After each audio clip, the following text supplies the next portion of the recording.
இந்த வாரம் நம்ம யாரை நினச்சி வருத்தப்படுறது? இந்த கண்டஸ்டன்ஸுக்கு ஒழுங்காக டாஸ்க் கொடுக்காம இப்படி ஃபன் டாஸ்க்குன்னு சொல்லி போர் அடிக்கிற பிக் பாஸ் டீமை நினச்சி வருத்தப்படுறதா, இல்லை இந்த கண்டஸ்டன்ட்டுக்கு என்ன பண்ணுறதுனே தெரியாமல் என்னமோ பண்ணிக்கிட்டு இருக்க அவங்கள பார்த்து நம்ம வருத்தப்படுறதா, அதையும் உட்காந்து 24 மணி நேரம் பார்க்குற மக்களை பார்த்து வருத்தப்படுறதா, இல்லை அதை உட்காந்து ரிவ்யூன்ற பேரில் நம்ம வீடியோ போட்டுக்கிட்டு இருக்கிறது எங்களை பார்த்து யார் வருத்தப்படுறது? நான் யாரை பார்த்து வருத்தப்படுறேன் அப்படின்னு பார்த்தீங்கன்னா விஜய் சேதுபதி அவர்களை பார்த்து தான் வருத்தப்படுறேன். ஏன்னா கண்டென்ட் இருக்கும்போதே மனுஷன் ஒன்றும் பண்ண மாட்டார், கண்டென்ட்டே இல்லாத வாரம் என்ன பண்ணுவார் அப்படிங்கிறது சீரியஸாக எனக்கு தெரில. இந்த 2 நாளில் அதிகபட்சமாக இவங்க பண்ணியிருக்கிறது இன்றைக்கி கெமி போட்ட சண்டை மட்டும்தான். அந்த சண்டையும் அர்த்தமே இல்லாத சண்டை. ஒரு ஃபைட் நம்ம பண்ணுறோம், ஒரு விஷயத்தை நம்ம கேட்குறோம் அப்படின்னா ஏதாச்சும் முதல்ல குறைஞ்சபட்சம் நியாயம் தர்மம் ஒரு லாஜிக்காச்சும் இருக்கணும்ல. ஒன்று கண்டென்ட்டுக்காக நீ பண்ணுறியா, அந்த கண்டென்ட்டாச்சும் நல்லா இருக்கணும்.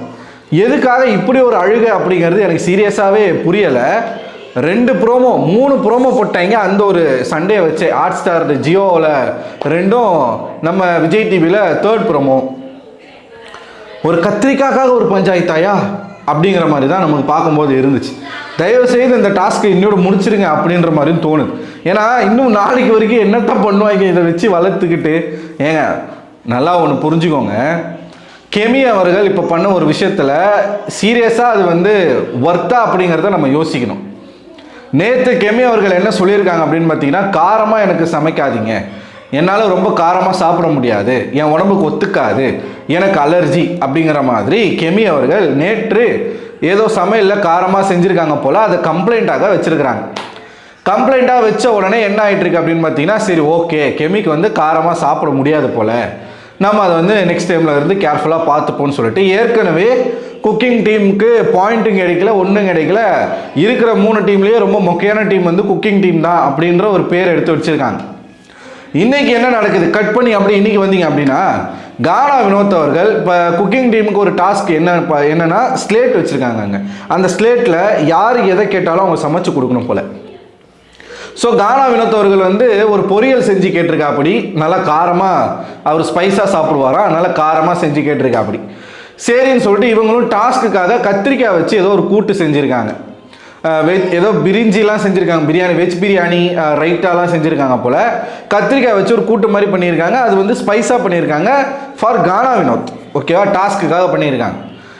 டாஸ்க்குக்காக பண்ணியிருந்தாலும் குவான்டிட்டி அதிகமாக பண்ணிகிட்டு இருக்காங்க. ஸோ குவான்டிட்டி அதிகமாக ஆனதுனால கானா வினோத்துக்கு கொடுக்குறாங்க. கானா வினோத்து சாப்பிட்றாரு. அதை பார்த்துட்டு நல்லா இருக்குது அப்படின்னு கானா வினோத்தை ரசித்து சாப்பிடுவோம். அதை பார்த்துட்டு அரோரா கேட்குறாங்க. அரோரா கிட்ட திவ்யா என்ன சொல்கிறாங்கன்னா, இது டாஸ்க்குக்காக பண்ணது அரோரா, அது மட்டும் இல்லாமல் ஸ்பைஸாக இருக்குது அப்படின்னு சொன்னோடனே அரோரா பரவாயில்ல அப்படின்னு இருக்காங்க. சரி நான் சொல்கிறது சொல்லிவிட்டு அப்புறம் உன்னுடைய விருப்பம் அப்படின்னு சொல்லி ஒரு 2 பீஸ் எடுத்து அரோராவுக்கு வச்சுருக்காங்க. அரோராவும் சாப்பிட்டுட்டு நல்லா இருக்கு அப்படின்னு சொன்னதுனால இன்னும் 2 பேர், இப்போ கமருதீன் கேட்குறாரு, அடுத்து இன்னும் ஒரு 2-3 பேர் கேட்கவும் திவ்யா ஓகே நல்லா இருக்கு போல எல்லாருமே கேட்குறாங்க அப்படின்னு சொல்லிட்டு எல்லாருக்கும் கேட்குறவங்களுக்கு கொஞ்சம் கொஞ்சமாக வச்சிருக்காங்க. அடுத்து கெமி அவர்கள் கேட்டிருக்காங்க. கெமி அவர்கள் கேட்கும்போது திவ்யா என்ன சொல்லியிருக்காங்க அப்படின்னா, கெமி இது காரமாக இருக்குது, உனக்கு ஒத்துக்காது, அதனால் வேண்டாம், இதை நீ சாப்பிடாத அப்படின்னு சொல்லியிருக்காங்க. இப்போ எல்லாருக்குமே காரமாக இருக்கும், பரவாயில்லையா உங்கள் விருப்பம் நீங்கள் வச்சுக்கோங்கன்னு சொல்லி வச்ச திவ்யா கெமி கேட்கும்போது இல்லை வேண்டாம் உனக்கு அப்படின்னு சொல்லியிருக்காங்க. எதுக்காக சொல்லியிருக்காங்க அப்படின்னா, நேற்று நீ காரமாக இருக்குன்னு சொல்லி கம்ப்ளைண்ட் பண்ணியிருக்க, இதுவும் காரமாக தான் இருக்குது, அதனால் உன் உடம்புக்கு ஒத்துக்காது, ஸோ வேண்டாம் அப்படின்ற ஒரு கன்சர்னில் தான் சொல்லியிருக்காங்க. கெமிக்கு கொடுக்கக்கூடாதுன்ற ஒரு எண்ணம் திவ்யாக்கோ இல்லை மற்ற கிச்சன் டீமில் இருக்கக்கூடிய ஆட்களுக்கோ கிடையாது. கெமியும் சரி ஓகே அப்படின்னு சொல்லிட்டு அமைதியாகிட்டு இருக்காங்க. அதுக்கப்புறமா எல்லாரும் வாங்க ஆரம்பிச்சிருக்காங்க கத்திரிக்காய். எல்லாரும் வாங்கும்போது கெமி அவர்களும் கேட்டிருக்காங்க, நீங்கள் எல்லாருக்கும் கொடுக்குறீங்க, அப்போ நானும் கேட்க தானே செய்வேன் அப்படின்னு ஒரு வார்த்தையை சொல்ல, அப்போ திவ்யா என்ன சொல்லியிருக்காங்கன்னா, காரமாக இருக்குது, நீ வேண்டாம், உனக்கு காரமாக நீ சாப்பிட மாட்டேன்னு சொன்னதுனால தான் நான் அப்படி சொன்னேன் அப்படின்னு சொல்லவும், அரோரா கிட்டே இதை சொல்லியிருக்காங்க. இப்போ நீ கேட்டினா மற்றவங்களாம் கேட்பாங்க, அரோரா நான் என்ன பண்ணிட்டோம் அப்படின்னு கேட்டிருக்காங்க போல். இல்லை பரவாயில்ல நீங்கள் கொடுங்க நான் பார்த்துக்கிறேன் அப்படின்ற மாதிரி அரோரா சொல்லியிருக்காங்க. அப்போ திவ்யா சொல்கிறாங்க, அரோரா பார்த்தியா நான் இதுக்கு தான் கொடுக்க மாட்டேன்னு சொன்னேன், இப்போ பாரு அவங்க கேட்குறாங்க, அவங்க கேட்டு நான் வேண்டான்னு சொன்னதுக்கு அவங்க ஒரு மாதிரி ஒரு பிரச்சனை பண்ணுறாங்க அப்படின்னு திவ்யா சொல்ல, உடனே கெமி வந்து என்ன பேச ஆரம்பிச்சிட்டாங்க அப்படின்னா, நீங்கள் வந்து குவான்டிட்டி நிறையா செய்கிறீங்க, காமனாக எல்லாருக்குமே கொடுக்குறீங்க அப்படின்னா காரம் கம்மியாக தானே நீங்கள் செய்யணும், எதுக்காக இவ்வளோ காரம் போட்டு செஞ்சீங்க அப்படின்னு கேட்குறாங்க. இது எந்த வகையில் கரெக்டான ஒரு கேள்வி அப்படிங்கிறது கெமி புரிஞ்சுக்கணும். கெமி வந்து கொஞ்சம் ஓவராகவே ரியாக்ட் பண்ணுறாங்க அப்படிங்கிறத நம்ம மட்டும் ஃபீல் பண்ணலை, கனி அவர்களும் ஃபீல் பண்ணுறாங்க. ஏன்னா அவ்வளவு கிளியராக சொல்கிறாங்க, ஏங்க அது கானா வினோத் ஸ்பைஸாக கேட்டதுனால டாஸ்க்குக்காக பண்ணது, அதை நீங்கள் சாப்பிட்டுட்டு காரமாக இருக்குன்னு நீங்கள் எப்படிங்க சொல்லுவீங்க, நான் அதனால தான் வேணான்னு சொல்கிறேன். இதே கேம் என்ன சொல்லியிருக்காங்கன்னா, பரவாயில்ல காரமாக இருந்தாலும் பரவாயில்ல, நான் தயிர் போட்டு சாப்பிட்டுக்கிறேன் அப்படின்ற மாதிரி சொல்லியிருக்காங்க. ஸோ பரவாயில்லன்னு சொல்லிவிட்டு நீங்கள் எதுக்காக காரமாக செய்கிறீங்க, மொத்த பேருக்கும் கொடுக்குறீங்கன்னா இங்கே காரம் கம்மியாக செய்ய வேண்டியதானன்ற ஒரு கேள்வியும் கேட்டிருக்காங்க. எல்லாருமே வந்து கெமி கிட்ட பேச வராங்க. கெமி சாண்ட்ராலாம் வந்து, திவ்யா உனக்கு இது தேவையா, நீ மற்றவங்க கேட்கும் போதே கொடுக்க மாட்டேன்னு சொல்ல வேண்டியதானே, நீ கொடுத்ததுனால தான் இந்த பேச்சு வருதுன்னு சாண்ட்ரா அவர்கள் சொல்கிறாங்க. அப்போ அரோரா உள்ளே வராங்க. அரோரா வந்து என்ன சொல்கிறாங்க அப்படின்னா, கெமி கிட்ட பேச வரும்போது கெமி வந்து அரோரா கிட்ட பேசவே ரெடியாக இல்லை. ஏன்னா அரோரா கரெக்டான ஒரு பாயிண்ட்டை கேட்குறாங்க, இப்போ காரமாக இருக்குது வேணும்னா வச்சுக்கோங்க அப்படின்னு சொன்னது தப்பா அப்படின்ற ஒரு கேள்வி கேட்குறாங்க. எஸ், அதைத்தான் திவ்யா அவர்கள் வந்து சொல்ல வராங்க. அது காரமாக இருக்குது உங்களுக்கு ஒத்துக்காதுன்னு சொன்னீங்க, ஒத்துக்காதுன்னு சொன்னவங்களுக்கு நம்ம எப்படிங்க கொடுக்க முடியும், இப்போ காரமாக நான் சாப்பிடுவேன் அப்படின்னு சொல்கிறவங்களுக்கு கூட இவங்க இது காரமாக இருக்குது பார்த்து சாப்பிடுங்கன்னு சொல்லி கொடுக்குறாங்க. எனக்கு காரம் ஒத்துக்காதுன்னு சொன்ன ஒரு நபருக்கு எப்படி காரமாக இருக்குன்றதை தெரிஞ்சே கொடுக்க முடியும். அதனால் அவங்க வேணாம், இதை மட்டும் நீங்கள் எடுத்துக்க வேணாம் அப்படின்னு சொல்லியிருக்காங்க. இதில் பெருசாக ஒரு தப்போ எதுவுமே கிடையாது. ஆனால் கெமி அதை ஒரு பஞ்சாயத்தாக மாற்றி வெளியில் போய் அழுகுறாங்க பாருங்கள். இதுக்கு எதுக்குடா இவ்வளோ அழுகுன்னு எனக்கு புரியலை. அரோரா வந்து கரெக்டாக கேட்குறாங்க, ஏன் கெமி சாப்பாடு அதிகமாகிடுச்சு, அது வந்து இப்போ கேட்டதில் என்ன தப்பு, மீந்ததை வந்து குப்பையில் போட சொல்கிறீங்களா, இப்போ நீங்கள் வச்சிங்கன்னா எல்லாருக்கும் வைக்கிறீங்கன்னா நீங்கள் வந்து காரம் கம்மியாக சமைச்சிருக்கணும், இல்லைனா நீங்கள் யாருக்குமே வைக்கக்கூடாது அப்படிங்கிறது தான் கெமியினுடைய வாதம். அதுக்கு தான் அரோரா கேட்குறாங்க, அப்போ எக்ஸ்ட்ரா ஆயிடுச்சு அப்படின்னா குப்பையில் கொட்ட சொல்கிறீங்களா, காரம் அதிகமாக இருக்குது வேணும்னா வச்சுக்கோங்க வேணான்னா விட்டுருங்கன்னு சொன்னது தப்பா அப்படின்னு அரோரா கேட்குறாங்க. அந்த கேள்விக்கு கெமி கிட்ட பதில் இல்லை. ஸோ உடனே வந்து கெமி என்ன பண்ணுறாங்க அப்படின்னா, எப்பா நான் சாப்பாடு கேட்டது தப்பு தான்ப்பா, எனக்கு பசிக்குது எனக்கு வேணும், நான் வந்து கேட்டது ரொம்ப தப்பு அப்படின்னு சொல்லி அங்கேருந்து எந்திரிச்சு போயிட்டு கார்டன் ஏரியாவில் உட்காந்து அம்மா அப்பான்னு அப்படி ஒரு அழுக. என்ன இப்போ நடந்துச்சு, நம்ம திவ்யா வந்து டென்ஷன் ஆகிட்டாங்க.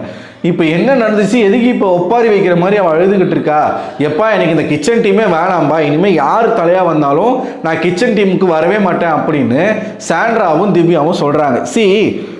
இந்த ஒரு பிரச்சனை வந்து குக்கிங் டீமில் இருக்கிற எல்லாருக்குமே நடக்கும். அவங்க ஒன்று செய்வாங்க, கஷ்டப்பட்டு தான் செய்வாங்க, எல்லாருக்கும் வருமா வராதா அப்படின்றத வந்து பார்த்துட்டு கிச்சன் டீம் வந்து எப்பயுமே கொஞ்சம் சாக்ரிஃபைஸ் பண்ண வேண்டியது இருக்கும். இப்போ மற்றவங்களுக்கு வந்து குவான்டிட்டி வச்சுட்டு அவங்களுக்கு கம்மியாக இருக்குனாலும் அதை அட்ஜஸ்ட் பண்ணி தான் அவங்க சாப்பிட்டாகணும், வேறு வழி கிடையாது. ஸோ அப்படி இருக்கிறவங்களுக்கு வந்து ப்ரெஷர் அதிகமாக தான் இருக்கும். நீங்கள் வந்து இது ஒரு பிரச்சனையே இல்லாத ஒரு விஷயம், இதை வந்து நீங்கள் எவ்வளோ பெரிய இஷ்யூவாக மாற்றி கெமி அழுவுறது பார்க்குறதுக்கு நமக்கே ஒரு மாதிரி தானே இருந்துச்சு. அப்போ அங்கே இருக்கிறவங்களுக்கு எப்படி இருக்கும், என்ன இவ இப்படி அழுவுறா, நம்ம என்ன சாப்பாடே கொடுக்க மாட்டோன்னு சொன்ன மாதிரில அழுவுறா, எனக்கு புரியலையே அப்படின்ற மாதிரி இவங்க ஒரு பக்கம். கனியை எப்ஜே கிட்ட சொல்கிறாங்க, அவங்க வந்து திவ்யா வந்து என்ன சொன்னாங்கன்னா, காரமாக இருக்குது உனக்கு வேண்டாம், நீ ஒத்துக்காதுன்னு நேற்று சொல்லியிருக்கு அதனால் வேண்டான்னு சொன்னாங்க, வேணும்னா வாங்கிக்கோ வேணான்னா விட்டுரு, இதை ஒரு பிரச்சனையாக ஆக்கணுமா அப்படின்னு எப்ஜே கிட்ட சொல்லும் பொழுது எப்ஜேவும் சொல்கிறா அப்படி அவள் வந்து ஓவர் ரியாக்ட் பண்ணுறான். எஸ், கெமி வந்து கொஞ்சம் ஓவர் ரியாக்ட் தான் பண்ணுறாங்க. ஆனால் இந்த கெமி பிரச்சனையில் இன்னொருத்தர், இந்த வீட்டினுடைய இந்த வார தலையாக இருக்கக்கூடிய எப்ஜே வெளியில் லிவிங் ஏரியா சோஃபாவில் படுத்து தூங்கிக்கிட்டு இருக்கா. அப்படி அவருக்கு நம்ம வியானா அவர்கள், பொய்யான அவர்கள், கிரிஞ்சான அவர்கள், ஃபேக்கான அவர்கள் சாப்பாடு கொண்டு போய் கொடுக்குறாங்க. இத்தனை வாரங்களில் என்றைக்கும் செய்யாத வியானா இந்த வாரங்களில் பர்டிகுலராக எப்ஜே கிட்ட தேடி தேடி போய் பேசுறது என்ன, எதுக்கு, லவ் கண்டென்ட்டுக்கு. கேவலமாக ஒரு ஸ்கிரிப்ட் பண்ணுறாங்க ரெண்டு பேரும். இப்போ நம்ம பார்வதியை பேசுகிறோம், திவாகரை பேசுகிறோம், ஆதிரியை பேசுகிறோம், அரோராவை பேசுகிறோம். இப்போ வியானா பண்ணுறதுக்கு பேர் என்ன, எச்ச வேலை தானே. ஏற்கனவே தெரியும் அவன் வந்து ஆதிரியை யூஸ் பண்ணிக்கிட்டான், ஆதிரியை யூஸ் பண்ணி ஆதிரியை வெளியவே அனுப்பிட்டான். அடுத்து ரம்யாவுக்கும் அவனுக்கும் ஒரு மாதிரி போச்சு. இது எல்லாமே வியானா பார்த்துட்டு தான் இருந்தாங்க. ஆனால் ரம்யா ஒரு கட்டத்துக்கு மேலே அவன் கழட்டி விட்டான். ஏன்னா அவனுக்கு தெரிஞ்சு போச்சு ரம்யா கிட்ட வச்சுலாம் நம்மளால் ஒன்றும் பண்ண முடியாதுன்னு சொல்லி. ஏன்னா ஆதிரி மாதிரி ரம்யா சைலண்டாக போகிற பொண்ணு கிடையாது, வச்சு கிழிச்சு விட்ருவாங்க. இப்போ அதே ட்ரிக்கை வியானா கிட்ட யூஸ் பண்ணுறான். இந்த பொண்ணு வாண்டடாக தேடி தேடி போய் உழுவுது. அப்படின்னா எதுக்கு இந்த கேவலமான வேலை? ஸோ இது ஒரு பக்கம் நடக்க, அந்த ஒரு பக்கம் சாப்பாட்டுக்கு ஒரு பஞ்சாயத்து போய்கிட்டு இருக்கு. இந்த சாப்பாடு பிரச்சனை மட்டும் எப்பயுமே தீராது போல். இதை தாண்டி இன்னைக்கு ஒரு இலவும் கிடையாது. பார்வதி அப்படி சைலண்ட் பொட்டி பாம்பாக இருக்கிறாங்க. பார்வதி கிட்ட இருந்தும் கண்டென்ட் இல்லை, வேறு யார்கிட்ட இருந்தும் கண்டென்ட் இல்லை. அதனால் நான் இவ்வளோ நேரம் நான் வந்து எபிசோடே பார்க்கல, லைவும் பார்க்கல. நான் வந்து இட்லி கடை படம் பார்த்துட்டு இருந்தேன். ரொம்ப சென்டிமெண்ட்டாக இருந்துச்சு அந்த படம். அதை பார்த்துட்டு நான் உட்காந்துட்டேன். என்ன பண்ணுறது, இப்போயும் இந்த வீடியோ போட்டுட்டு நான் எங்கன்னா வெளில போகலான் இருக்கேன். போர் அடிக்குது, சீரியஸாக எனக்கே போர் அடிக்குது. அப்புறம் பார்க்குற மக்களுக்கு எப்படி இருக்கும்?